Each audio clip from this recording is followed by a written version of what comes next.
Welcome to Black CNN. I'm your host with the most, Anthony Wright. We got a lot to talk about, but before we start, this episode is brought to you by the Jehovah's Witness Protection Program. They offer different membership plans. The basic membership will give you a bodyguard that will mush them in the face. And with the premium membership, weapons are involved. And here's the bonus. If you act now, you'll get this anti-Jehovah Witness doorknob free. NASA launches a mission to touch the sun, but only after they get consent. Caitlyn Jenner wants to play a Marvel villain. Her superpowers include manipulating DNA. I think she would be better playing a WNBA athlete. Just think about it. She'd be a great three-point shooter. She just need to work on her ball handling skills.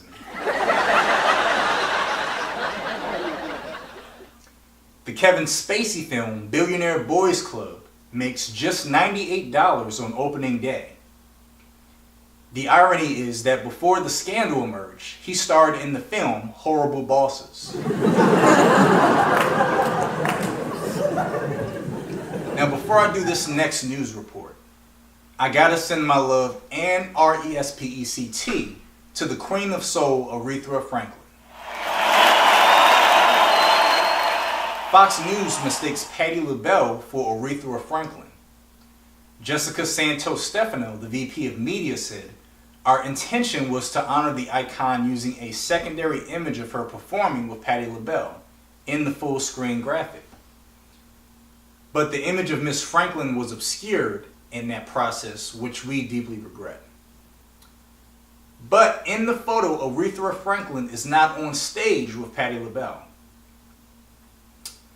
I'd hate to see Fox's tribute for Secretary of Housing and Urban Development, Ben Carson.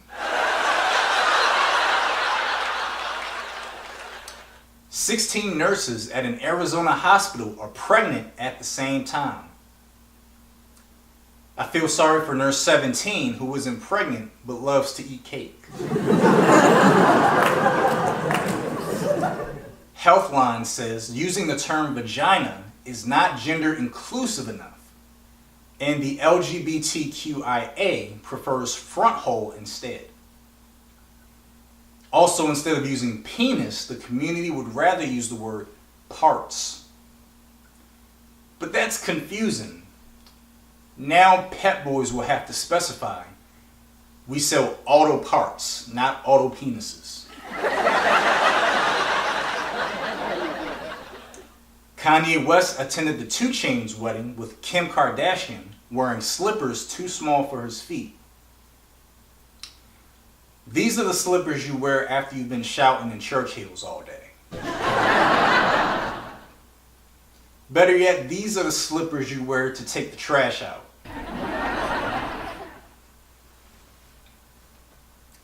Kellyanne Conway struggles to name African Americans working in the White House. Listen, we know there aren't black advisors in the West Wing. Trump is more comfortable with African American advisors working on the chicken wing.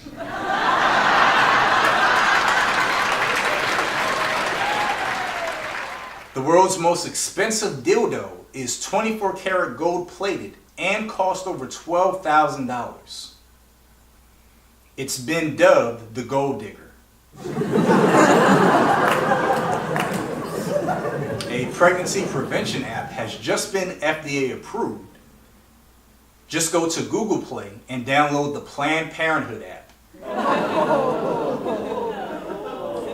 Listen, we've already developed good, safe, reliable methods of contraception that are available to us, like the pull-out method. A Republican candidate in Florida admits she faked her college diploma. You may not have your undergraduate degree, but at least you have an underarm degree.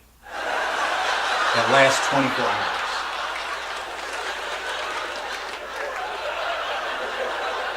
And now for our top story of the week.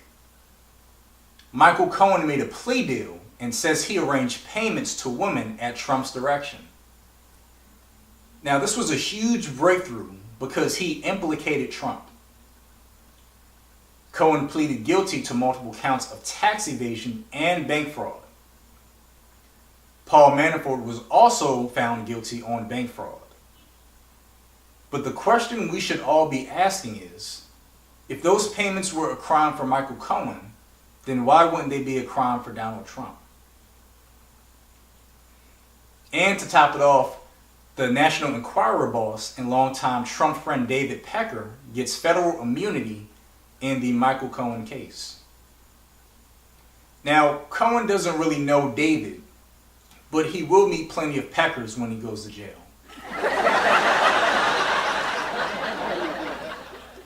Thank you guys for watching. I'm Anthony Wright. Good night.